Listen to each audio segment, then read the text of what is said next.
खबर शामिल करते हैं खेल की दुनिया की। कोरोना वायरस ने पाकिस्तानी क्रिकेट टीम का रुख कर लिया है। 3 खिलाड़ियों हैदर अली, शादाब खान, हारिस रऊफ का कोरोना टेस्ट मुस्बत आ गया है, जिसके बाद उन्होंने ख़ुद को पीसीबी की हदायत पर करंतना कर लिया है। पाकिस्तान क्रिकेट बोर्ड ने अपनी वेबसाइट और ट्विटर अकाउंट से खिलाड़ियों के कोरोना वायरस में मुब्तला होने की तस्दीक करते हुए कहा है कि टेस्ट से कबल तीनों में कोविड-19 की कोई अलामत नहीं पाई गई थी। पीसीबी के मुताबिक तीनों खिलाड़ियों का टेस्ट इतवार को हुआ था। जैसे ही रिज़ल्ट मौसूल हुआ, उन्होंने फौरी तौर पर सेल्फ आइसोलेशन में जाने की हिदायत कर दी गई है। क्रिकेट बोर्ड का मेडिकल पैनल इस सिलसिले में हैदर अली, हारिस रऊफ और शादाब खान से मुकम्मल राब्ते में है। इसके अलावा दीगर 2 खिलाड़ियों उस्मान शनवारी और अमाद वसीम का टेस्ट मनफी आया है।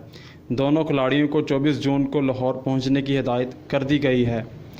वो नए नाज़रीन जिन्होंने अभी तक हमारा YouTube channel UNP news subscribe नहीं किया, उनसे गुजारिश है कि वो हमारा चैनल सब्सक्राइब करें और बेल आइकॉन पर क्लिक करें ताकि हमारी आने वाली नई वीडियो बआसानी आप तक पहुंच सके।